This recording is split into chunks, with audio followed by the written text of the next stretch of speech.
नमस्कार साथियों, Kota online classes में आपका स्वागत है। मित्रों, आज हम लोग जो है स्टार्ट करने वाले हैं रासो साहित्य। और रासो साहित्य की ये वे वैसे तो देखा जाए तो पहली क्लास है, लेकिन क्लास संख्या 32 रहेगी अगर पूरे हिंदी साहित्य के इतिहास के अनुसार देखें तो। साथियों, अगर आपको कोई नोट्स मंगवाने हैं तो 9929261623 पर आप कॉन्टेक्ट करिए। मित्रों, मैं आपको बता दूं, मैंने हिंदी साहित्य की जो टेस्ट सीरीज है, आप इंडिया में कहीं भी कोई भी एग्जाम दे रहे हैं और हिंदी साहित्य अगर वहां पर आता है तो हिंदी साहित्य की टेस्ट सीरीज मैंने 11 रुपए में ही कर दी। मैंने सोचा यार चलो ठीक है, पूरे इंडिया के स्टूडेंट इस टेस्ट सीरीज को देने चाहिए, तो मैंने वो टेस्ट सीरीज आपके मात्र 11 रुपए में करिए। ऐप डाउनलोड कीजिए, इस वीडियो में भी लिंक ऐप का दिया हुआ है, वहां से ऐप डाउनलोड करके आप वहां जाकर के उसको टेस्ट सीरीज को ज्वाइन कर सकते हैं। चलिए साथियों, क्लास संख्या 32 हम लोग देखते हैं। हिंदी साहित्य का इतिहास हमारा चल रहा है। यहाँ पर स्टार्ट करते हैं रासो साहित्य। तो ये तीसरे नंबर का है, रासो साहित्य आदिकाल में, ठीक है ना। रासो साहित्य, रासो साहित्य। साथियों, आदिकाल में क्या हुआ कि जो है चारण कवि थे, जितने भी चारण कवि थे, उन्होंने अपने आश्रयदाताओं के साथ रह करके जितने भी यहाँ पर उनकी प्रशंसाओं में वीर कविताएं लिखी, या कह सकते हैं कि वीर गाथात्मक कविताएं लिखी, वो सभी रासो साहित्य के अंतर्गत गिनी जाती है। बस यही इतनी सी इसमें बात है। तो लिखिए यहाँ पर कि रासो साहित्य है क्या। आदिकाल में चारण कवियों के द्वारा, लिखो, आदिकाल में चारण कवियों द्वारा, आदिकाल में चारण कवियों द्वारा अपने आश्रयदाताओं की प्रशंसा में, आश्रय अपने आश्रयदाताओं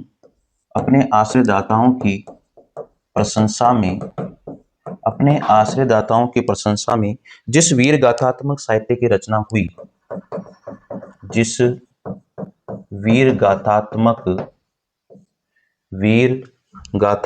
साहित्य की रचना हुई, वीर गाथात्मक साहित्य की रचना हुई,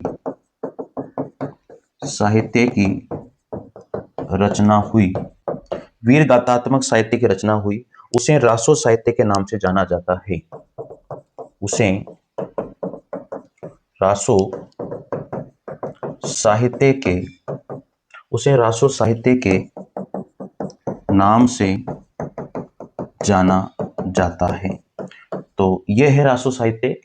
जितने भी चारण कवि हुए और वो जितने भी अपने आश्रयदाताओं के साथ रहे और उन्होंने उनके साथ रहते हुए जितनी भी वीर गाथात्मक कविताएं लिखी, उनकी प्रशंसा में उस साहित्य को हमने क्या कहा, रासो साहित्य के नाम से हमने जाना है साथियों। तो ये रासो साहित्य के बारे में थोड़ी सी जानकारी थी। अब यहाँ पर लिखिए आप, रासो साहित्य की उत्पत्ति कैसे हुई, यानी कि रासो जो शब्द है, रासो शब्द की उत्पत्ति, रासो शब्द की उत्पत्ति। तो साथियों, रासो शब्द की उत्पत्ति कैसे हुई, ये क्वेश्चन भी बहुत बार पूछा गया क्वेश्चन है, तो ये आपको पता होना चाहिए। तो रासो साहित्य की उत्पत्ति देखिएगा, सबसे पहले यहां पर बात करेंगे गार्सद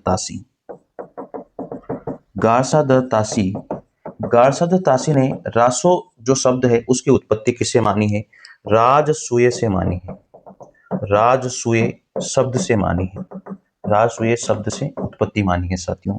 इसके बाद में दूसरे नंबर पर आते हैं आचार्य रामचंद्र शुक्ल। अब आचार्य रामचंद्र शुक्ल जो है, रासो की उत्पत्ति किससे मानते हैं, ये मानते हैं रसायन से। किससे मानते हैं, रसायन या रसायन से मानते हैं साथियों, ठीक है, इससे मानते हैं। तो याद रखना, यहां से भी एक क्वेश्चन पूछ लिया जाता है कभी कभी। तीसरे नंबर पर बात करते हैं कविराजा श्यामल दास जो है, रासो शब्द की उत्पत्ति किससे मानते हैं, रहस्य से मानते हैं। किससे मानते हैं, रहस्य से मानते हैं साथियों। चौथे नंबर पर है काशी प्रसाद जायसवाल जो है, रासो शब्द की उत्पत्ति किससे मानते हैं, ये भी रहस्य से ही मानते हैं साथियों, ठीक है। आगे देखिए यहाँ पर पांचवें नंबर पर लिखिए आचार्य हजारी प्रसाद और द्विवेदी, आचार्य हजारी प्रसाद द्विवेदी, और मित्रों जो है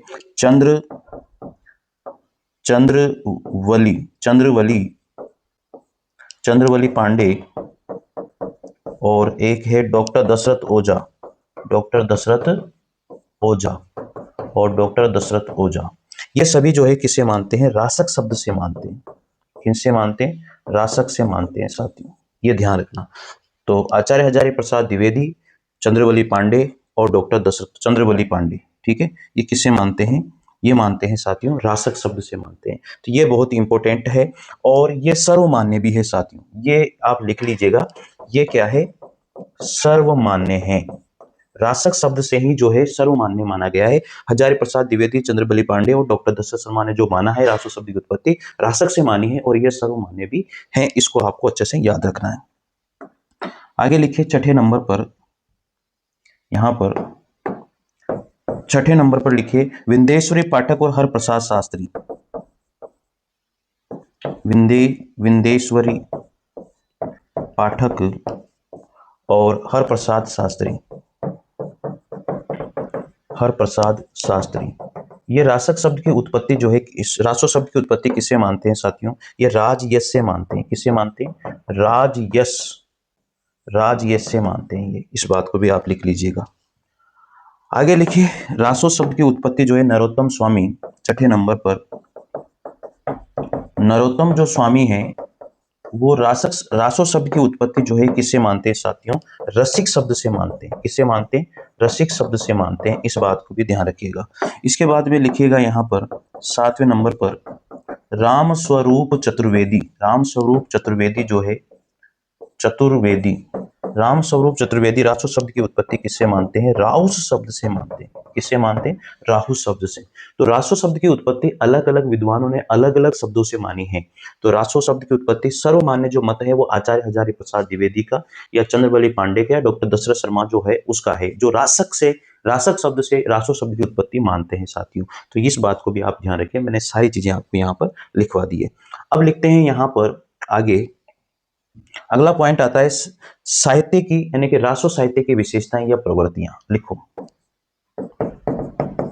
रासो साहित्य, रासो साहित्य की प्रवृत्तियां, रासो साहित्य की प्रवृत्तियां जिन्हें हम विशेषताएं भी कह सकते हैं, रासो साहित्य की प्रवृत्तियां या विशेषताएं बहुत इंपॉर्टेंट है। यहां से क्वेश्चन आ जाता है कि इनमें से कौन सी प्रवृत्ति रासो साहित्य की नहीं है, ठीक है ना। तो इस तरह का प्रश्न पूछ लिया जाता है, तो आप लोग इनको ध्यान रखिएगा। चलिए एक एक देखते हैं। यहाँ पर रासो साहित्य नंबर 1, रासो साहित्य मुख्यतया चारण कवियों द्वारा लिखा गया है। मुख्यतया चारण कवियों द्वारा लिखा गया है। मुख्यतया चारण कवियों द्वारा लिखा गया है, तो इस बात का आपको ध्यान रखना है। जो रासो साहित्य है वो मुख्यतया किन कवियों ने लिखा है, चारण कवियों ने लिखा है, तो ये पहली विशेषता हो जाती है। दूसरी विशेषता है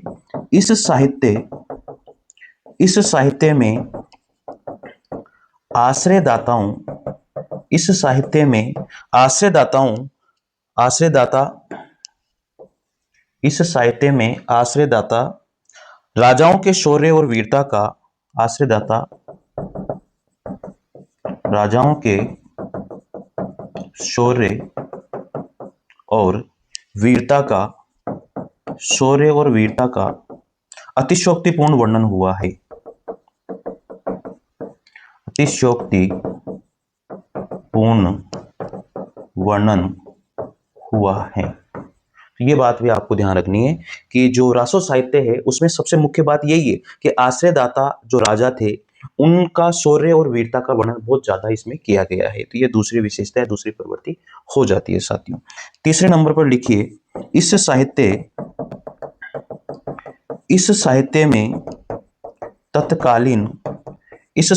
तत्कालीन सामंती जीवन की झलक, तत्कालीन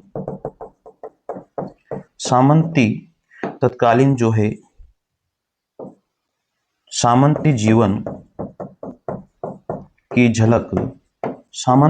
की झलक देखने को मिलती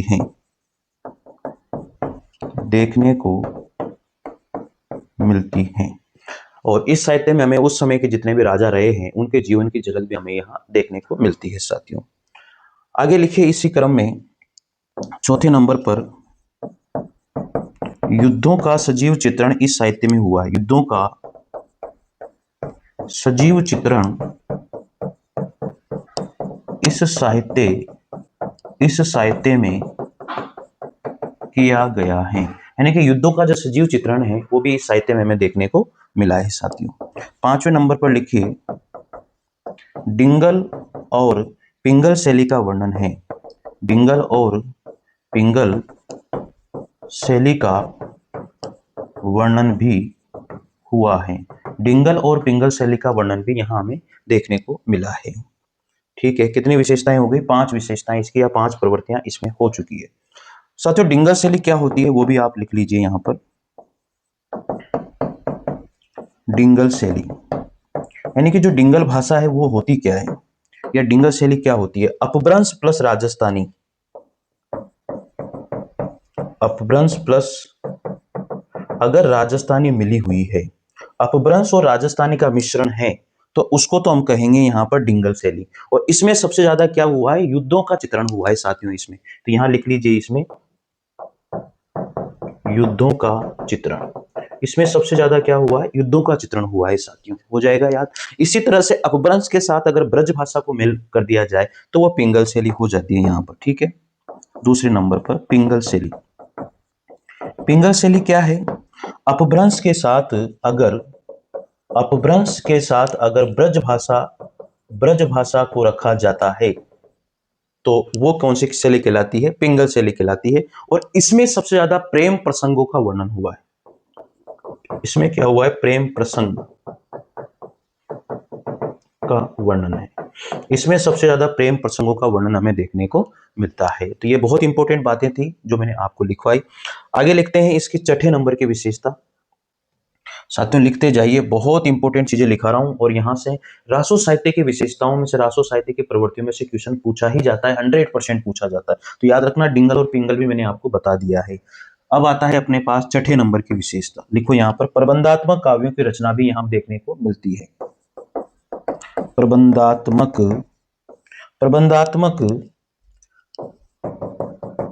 काव्यों की रचना हुई है। तो यहां पर प्रबंधात्मक काव्यों की रचना भी हुई है।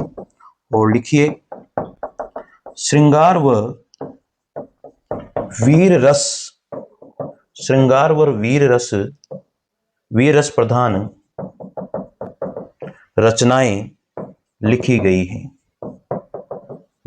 है। तो साथियों यहां पर सबसे ज्यादा श्रृंगार और वीर रस प्रधान रचनाएं हमें देखने को मिलती हैं।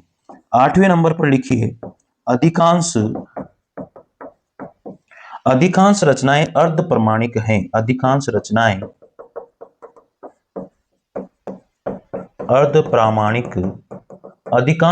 क्या है? अर्ध प्रमाणिक हैं। सबसे ज्यादा रचनाएं जो है अर्ध प्रमाणिक श्रेणी में गिनी जाती है। प्रमाणिक, अप्रमाणिक, अर्ध प्रमाणिक श्रेणी में। इस तरह से हम लोग यहां पर देखते हैं। ठीक है, 9वें नंबर पर लिखिए राजाओं एवं कवियों की संकुचित राष्ट्रीयता की भावना थी। राजाओं एवं कवियों में संकुचित राष्ट्रीयता की भावना थी। संकुचित जो है भावना थी। ये बात भी आपको ध्यान रखनी है। यहां लिख लीजिए ये अपने छोटे से क्षेत्र को ही राष्ट्र समझते थे। यानी कि संकुचित राष्ट्रीय भावना मतलब जो भी क्षेत्र इनको मिला हुआ था उसको ही अपना देश समझ लेना, एक तरह से ये है। ये अपने छोटे से क्षेत्र को ही राष्ट्र समझते थे।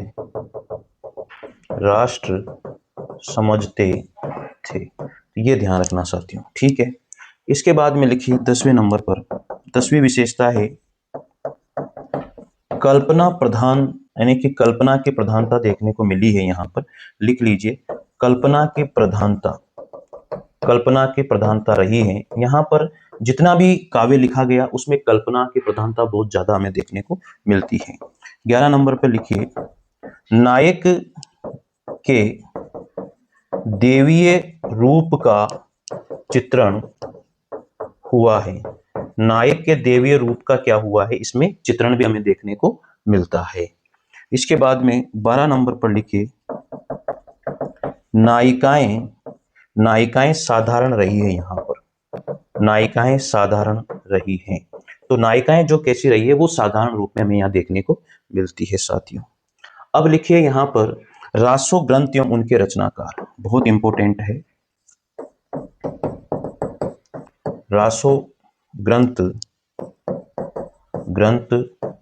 एवं उनके रचनाकार, रासो ग्रंथ और उनके रचनाकार। अब देखो विशेषताएं सारी कंप्लीट हमने देख ली है। अब स्टार्ट होते हैं रासो ग्रंथ और उनके रचनाकार। तो सबसे पहला जो यहाँ पर ग्रंथ हम लेते हैं वो लेते हैं यहाँ पर नंबर 1 खुमान रासो। क्या नाम है? खुमान रासो। खुमान रासो। तो सबसे पहले देखो खुमान रासो, तो इसके जो रचनाकार है साथियों वो कौन है? खुमान रासो के दलपति विजय। दलपति विजय, खुमान रासो के रचनाकार कौन माने जाते हैं? दलपति विजय माने जाते हैं। इसके बाद में लिखिए रचनाकाल। इसका जो रचनाकाल रहा है वो क्या रहा है साथियों? नंबर 1 आचार्य रामचंद्र शुक्ल के अनुसार, आचार्य रामचंद्र शुक्ल के अनुसार जो इसका रचनाकाल रहा है, आचार्य रामचंद्र शुक्ल के अनुसार इसका रचनाकाल क्या रहा साथियों? 9वीं शताब्दी रहा है। और यही जो है हजारी प्रसाद द्विवेदी भी इसी के साथ हैं। यहां पर लिख लीजिए दूसरा हजारी प्रसाद द्विवेदी। तो हजारी प्रसाद द्विवेदी और आचार्य रामचंद्र शुक्ल के अनुसार जो रचनाकार रहा है वो 9वीं शताब्दी ही रहा है साथियों। और इन दोनों का जो है ये सर्वमान्य भी है। ये बात भी आप ध्यान रखिए कि आचार्य रामचंद्र शुक्ल के अनुसार और हजारी प्रसाद द्विवेदी के अनुसार जो रचनाकाल है वो 9वीं शताब्दी रहा है और ये सर्वमान्य भी यही है। ठीक है, यहां तक कोई समस्या आपको नहीं होनी चाहिए। आगे देखते हैं। इसके बाद में जो रचनाकाल है आगे वही मोतीलाल मेनारिया के अनुसार, तीसरे नंबर पर मोतीलाल मेनारिया के अनुसार जो रचनाकाल है वो इसका क्या रहा है? मोतीलाल मेनारिया के अनुसार जो रचनाकाल है वो 7वीं शताब्दी रहा है। 7वीं शताब्दी। मोतीलाल मेनारिया के अनुसार जो रचनाकाल है वो क्या है? 17वीं शताब्दी। ठीक है, 17वीं शताब्दी रहा है, इसको ध्यान रखिएगा। मोतीलाल मेनारिया के अनुसार जो खुमान रासो है उसका रचनाकाल क्या है? 17वीं शताब्दी रहा है। ये नहीं पूछा जाता कभी भी। ठीक है, बस ये पूछेंगे आचार्य रामचंद्र शुक्ल और हजारी प्रसाद द्विवेदी के अनुसार पूछा जा सकता है 9वीं शताब्दी रहा है। ठीक है, डायरेक्ट ये भी पूछा जा सकता है खुमान रासो के रचनाकार का नाम क्या है? दलपति विजय। तो आप ये भी थोड़ा सा ध्यान रखिएगा। आगे लिखिए यहाँ पर, मतलब सारी चीजें बहुत इंपॉर्टेंट चीजें लिखा रहा हूँ, कोई भी ऐसी चीज नहीं है जो फालतू में हम लोग भरे। जो पढ़नी है वही चीजें मैं यहाँ पर आपको लिखवा रहा हूँ और आप पढ़िए इनको, बहुत जबरदस्त चीजें हैं। आगे लिखे ठाकुर शिव सिंह सेंगर ने इसे दलपत विजय को ठाकुर शिव सिंह सेंगर ने दलपत विजय की रचना न मानकर, ठाकुर शिव सिंह सेंगर ने दलपति विजय की रचना न मानकर इसे किसी अज्ञात भाट की रचना माना है। साथियों, ठाकुर शिव सिंह सेंगर तो दलपति विजय की रचना इसको मानते ही नहीं है। दलपत विजय भी कह देते हैं, दलपति विजय भी कह देते हैं, तो इसकी रचना तो मानते ही नहीं। ये तो कोई अज्ञात जो है भाट उसकी रचना मानते हैं, खुमान रासो को, तो ऐसा कहते हैं ये। ठीक है, भाट क्या होते हैं आपको पता है? भाट क्या होते हैं? भाट लिख लो, भाट क्या होते हैं भाई? भाट क्या होते हैं? वंशावलियां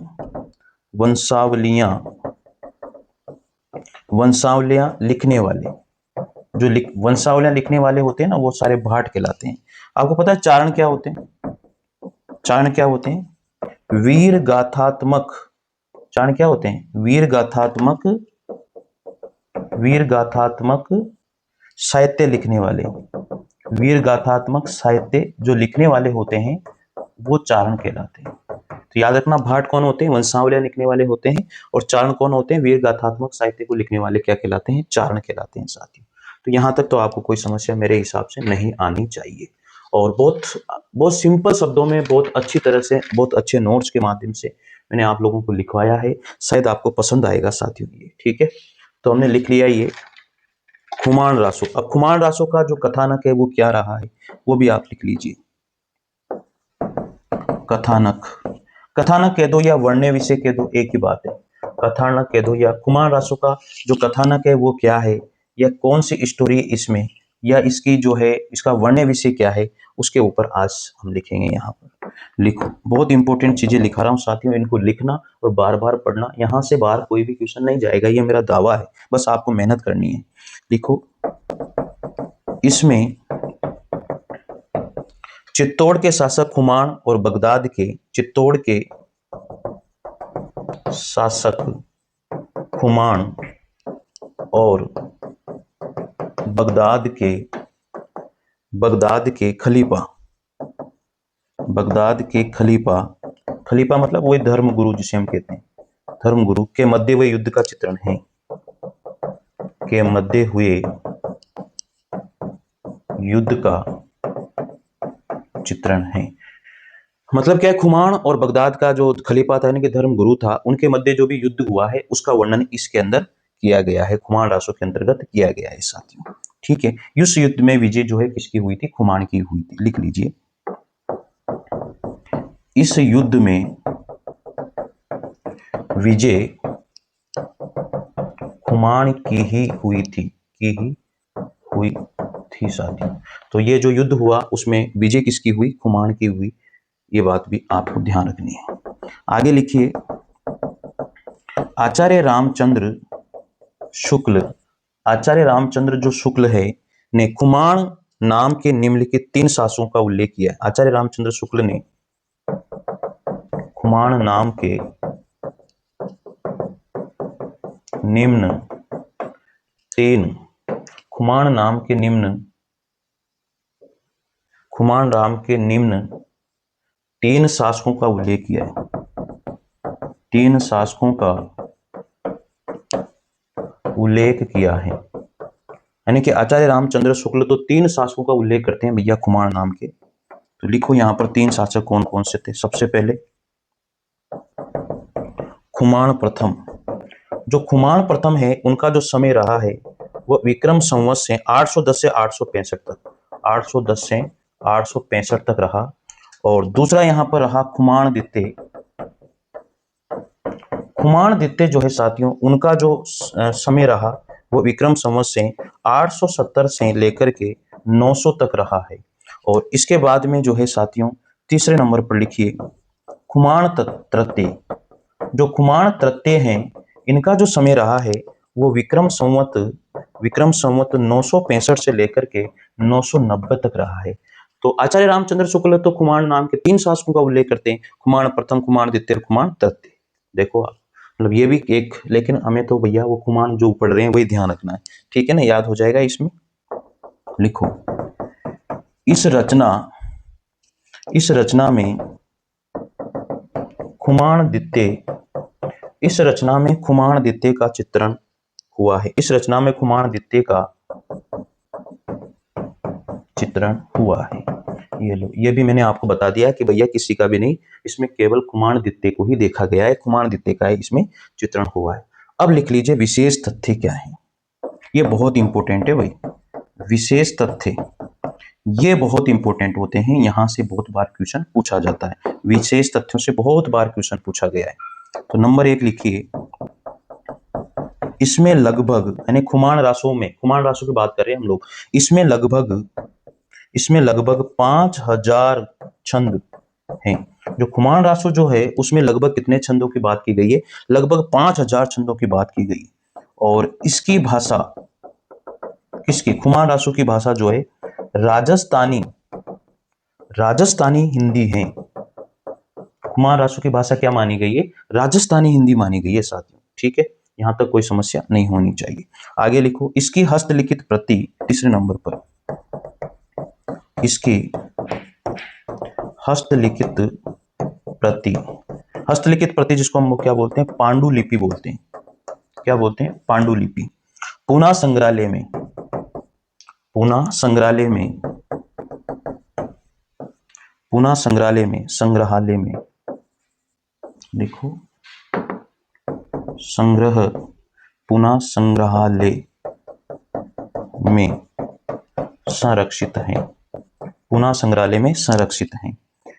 चौथे नंबर पर लिखो, इसे हिंदी का प्रथम जय काव्य कहा जाता है। इसे हिंदी का प्रथम जय काव्य भी कहा जाता है। भाई इसकी हस्तलिखित प्रति कहां पर है? हस्तलिखित प्रति यानी कि पांडुलिपि में जो है पुनः संग्रह में रखी हुई है और इसकी भाषा राजस्थानी हिंदी मानी गई है और इसमें लगभग 5000 छंदों का प्रयोग हमें देखने को मिलता है और इसे हिंदी का प्रथम जय काव्य भी कहा जाता है क्योंकि पहले विजय हुए हैं खुमान जो है यहाँ पर और उनकी विजय हुई बगदाद के जो खलीफा थे उनके साथ। चलिए लिखिए यहाँ पर 5वें नंबर पर लिख लीजिए, इसमें जो है इसमें खुमान द्वारा किए गए 24 युद्धों का वर्णन है। इसमें खुमान द्वारा किए गए 24 युद्धों का वर्णन है, 24 युद्धों का वर्णन है। तो खुमान ने कितने युद्ध किए? 24 युद्ध किए। वो इसमें हमें खुमान रासों में जो है हमें देखने को मिलते हैं। पूरे 24 के 24 युद्धों का वर्णन इसमें किया हुआ है साथियों। तो यहां तक कोई समस्या मुझे लगता नहीं है कि आपको होगी। अब लिखिए, खुमान रासों के संबंध में विद्वानों के क्या कथन रहे हैं उन्हें हम लिख लेते हैं। ठीक है, खुमान रासों के संबंध में विद्वानों के कथन। खुमान रासों के संबंध में विद्वानों ने क्या कहा? भाई खुमान रासों के संबंध में विद्वानों ने क्या क्या कहा? एक एक कथन हम यहाँ देखते हैं, ज्यादा नहीं है, कम से कम लगभग 3 के आसपास ही है, लेकिन थोड़े बड़े कथन है। तो आप लिखिए यहाँ पर, देखो, ये नहीं कहा जा सकता कि इस समय, नंबर 1, ये आचार्य रामचंद्र शुक्ल का कथन है और बहुत इंपॉर्टेंट है, पूछा जा सकता है। ये नहीं कहा जा सकता कि इस समय, यह नहीं कहा जा सकता कि इस समय जो खुमान रासो मिलता है, इस समय जो खुमान रासो मिलता है, खुमान रासो मिलता है, उसमें कितना अंश पुराना है, उसमें कितना अंश पुराना है। महाराणा प्रताप सिंह तक का वर्णन, महाराणा प्रताप सिंह तक का वर्णन, महाराणा प्रताप सिंह तक का वर्णन मिलने से यह निश्चित रूप से कहा जा सकता है, वर्णन मिलने से यह निश्चित रूप से कहा जा सकता है, मिलने से निश्चित रूप से कहा जा सकता है कि जिस रूप में यह ग्रंथ अब मिलता है, कहा जा सकता है कि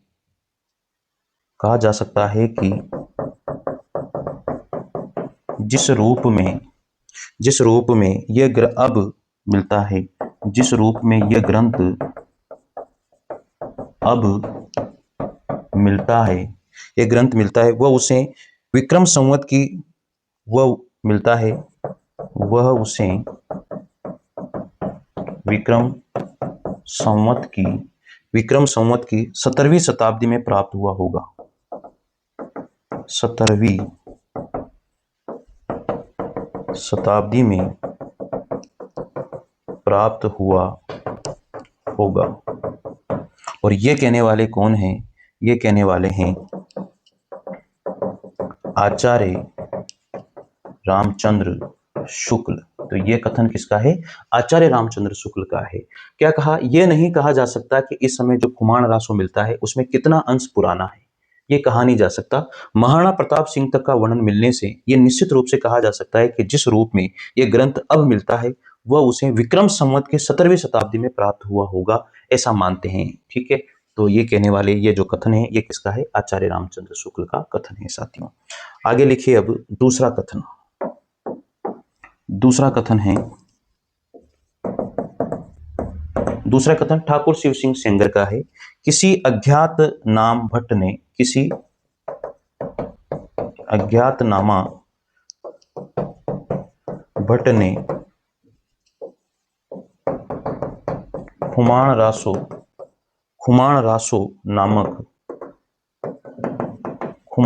नामक काव्य लिखा था, जिसमें रामचंद्र से लेकर खुमाण तक के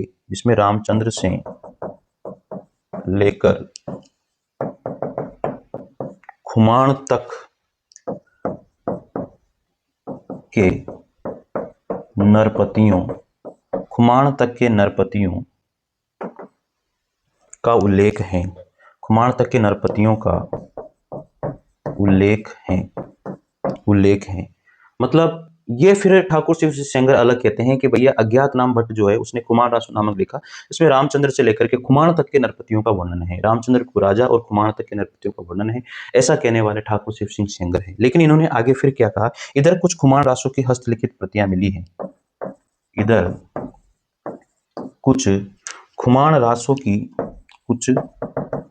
खुमाण रासो की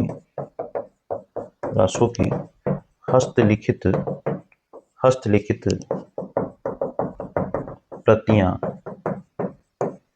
मिली हैं, खुमाण रासो की हस्तलिखित प्रतियां मिली हैं, जिससे नहीं कहा जा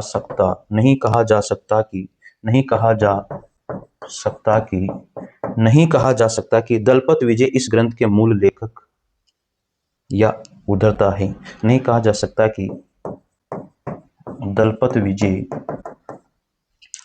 इस ग्रंथ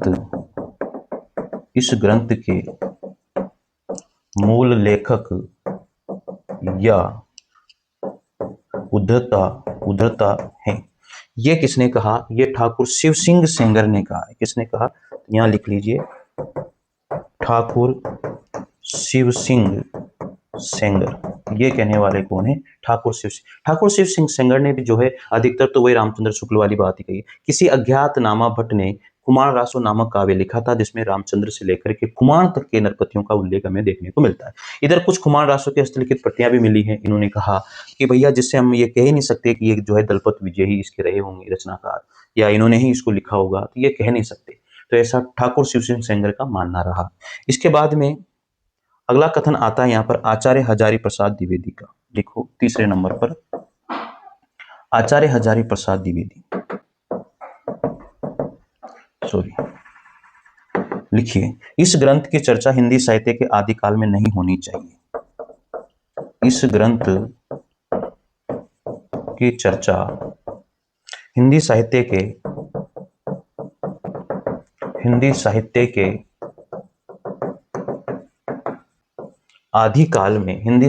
आदिकाल में नहीं होनी चाहिए।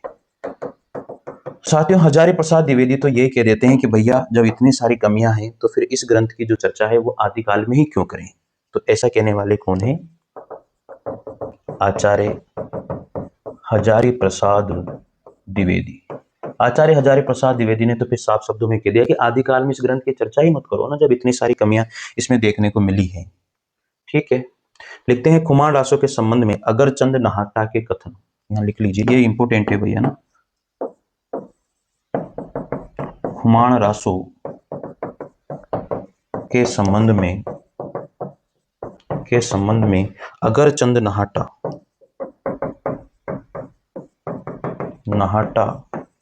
के कथन।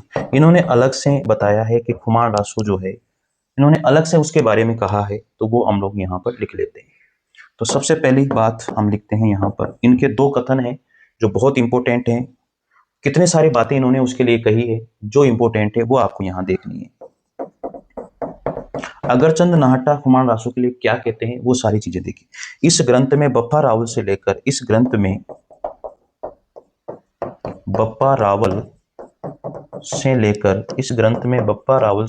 के राज सिंह तक का वृतांत है। राज सिंह तक का वृतांत है। उन्होंने कहा कि इस ग्रंथ में जो है बप्पा रावल से लेकर के राज सिंह तक का वृतांत है, पर राणा खुमाण का वृतांत विस्तार से होने के कारण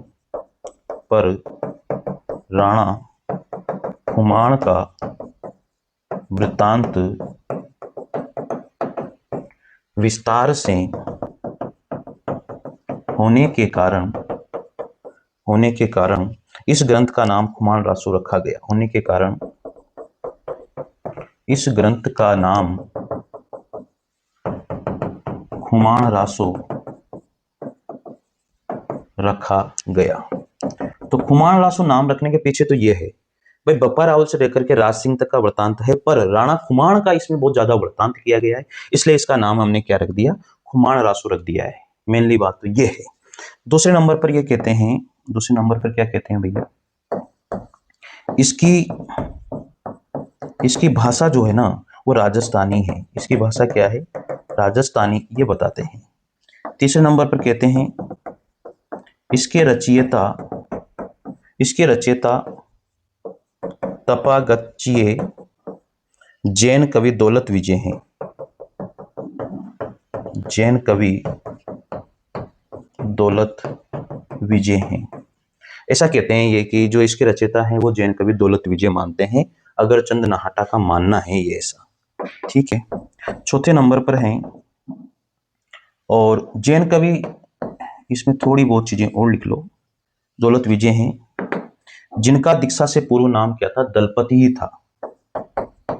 जिनका दीक्षा से पूर्व नाम, दीक्षा से पूर्व नाम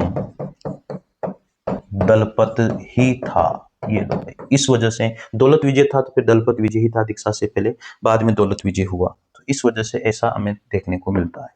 अब लिखो चौथे नंबर पर, इस ग्रंथ का निर्माण जो है, इस ग्रंथ का निर्माण काल विक्रम संवत 1730 से 1760 के मध्य का है।